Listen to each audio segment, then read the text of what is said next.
welcome back. So the obvious question, of course, kicking off is coming back from retirement. How quickly after you retired did you start putting that into your head, and was the timing and things worked out well to come back at this point?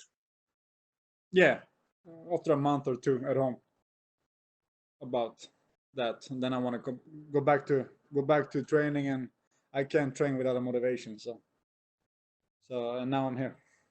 Do you regret retiring? Do you wish maybe you just kind of taking a step back and taking a step away rather than announcing your retirement? Was it an emotional moment? I mean, anything like that? Yeah, it was. It was an emotional moment.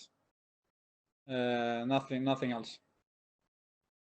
You're coming back as a heavyweight, which was an interesting move. Was that something you planned, or was it just about this opportunity with this particular fight? Well, no, it was. I felt it was the right time for me to move up one weight class because I'm pretty heavy and pretty big. So I felt really good to step up one weight class and try out the heavyweight division. And then I got the fight with Verdum, and it was just something that fit me very well, and I felt very excited about. Do you feel like this is a permanent move, or is this a test? See how this fight goes and go from there. Yeah, a little bit. Like I say, I challenge myself and see how it goes. I will win, of course, but let's see how I feel about it. Were you happy to get a guy like Verdum in your first heavyweight fight? I mean, former champion, very accomplished guy. You're not facing some random guy. This is a well-known name. I mean, did that mean something to you in your first fight at heavyweight to get a guy like Verdum? Yeah, it does. He's a legend of the sport. He's a former champion, and yeah, it's a perfect way to come back. Last one for me. We have seen a lot of guys move up weight classes and find success. Of course, a guy you're familiar with, Daniel Cormier, became champion. We've seen it with Robert Whitaker on this card going from welterweight to middleweight. I don't know how rough the weight cut was for you to 205, but do you feel like this is a chance to, do some really great things in this weight class if all goes well? Because we've seen that success out of a lot of guys. Yeah, absolutely. I'll beat Verdum on Saturday, and we take the next one. Thanks, Alex. Thank you. And we will take our next questions from Gabriel Pangalangan with Dojo Drifter. Hello from the Philippines, Alexander. How you doing? Good, thank you. Yeah, so you're now at heavyweight. You actually don't look that much different from when you fight at light heavyweight. Do you feel any different in how you move in training and now 1 week away from the fight, or a few days away from the fight? No, I normally walk around in like a natural heavyweight, so that's what I'm training at and move around that the whole training camp. So I feel I'm just stronger. I'm stronger than I usually is in light heavy. And this commitment to the UFC, what is it like now? I mean, do you have several fights lined up? No, I got Verdum now, and that's my only focus. All right, and when it comes to Verdum, how did that matchup come to be? Did you request for him particularly, or is this just a fight that was offered? That's a fight that we all agreed on. They don't want to fight me, and I want to fight him, and that's how it goes. And I'm very happy that he wants to fight me, and he's a legend of the sport. So I'm very excited for this bout.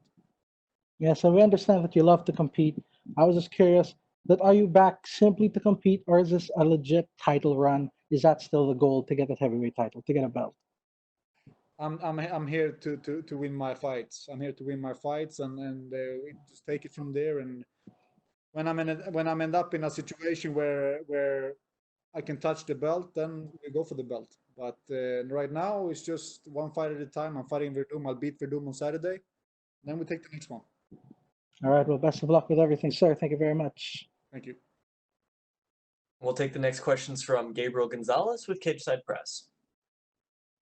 Hey, Alex. I'm curious about how much do you expect to weigh on Saturday? I weigh about 107, 108 kilos. Gotcha.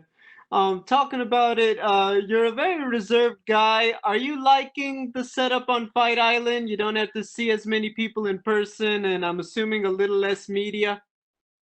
I love it. It fits me perfect. What's a typical day look like for you when you're over there in quarantine?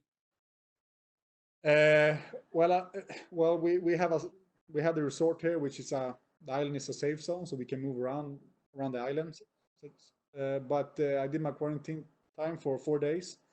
It was I understand we have to do it, so I did it, but it wasn't the funnest thing I've done in my life. But now we're here and we have this island we can move around in, and it's good. It's perfect. It take care of us. We have everything here.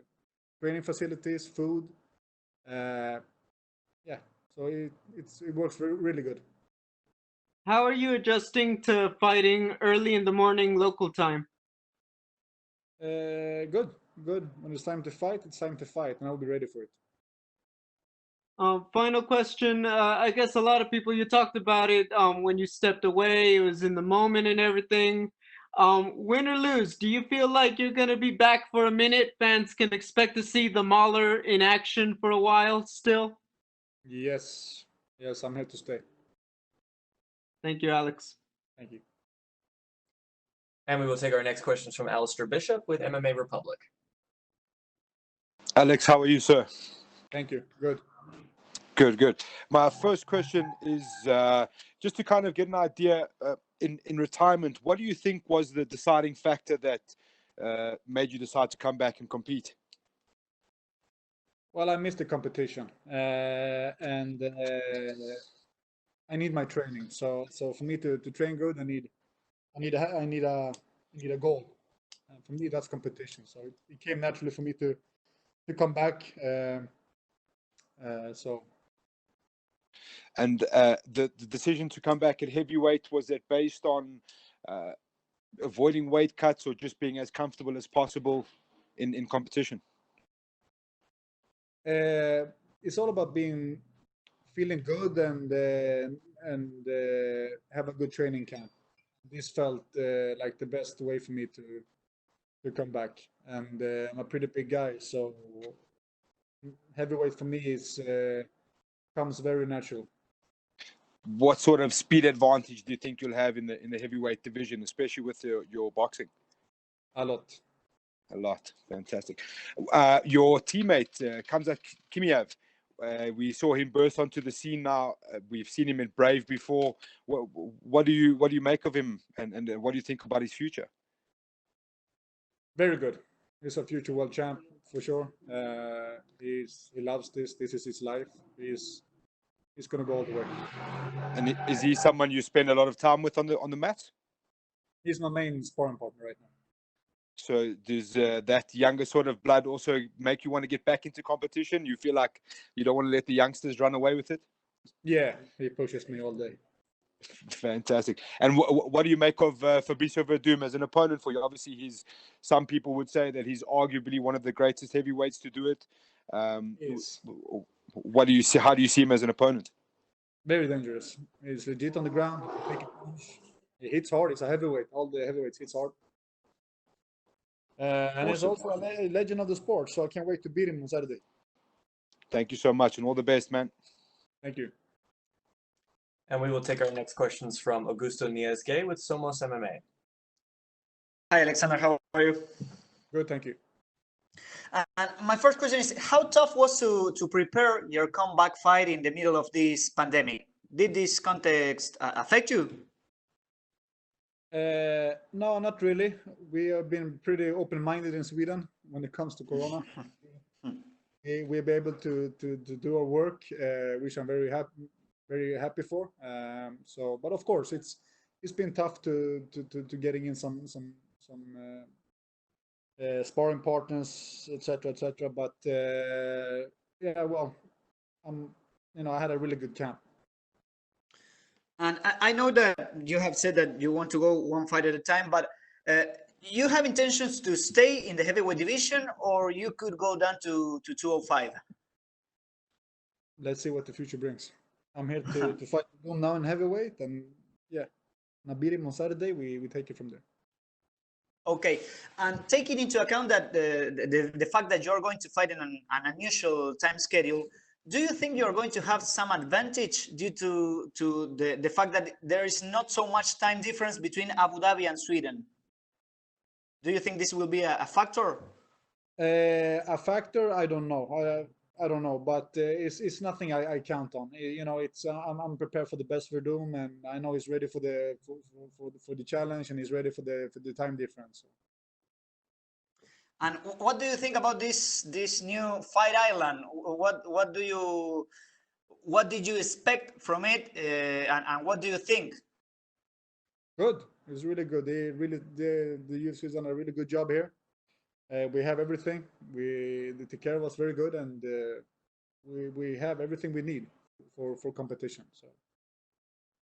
And do you think that is there anything about this Fight Island that UFC should implement in every fight?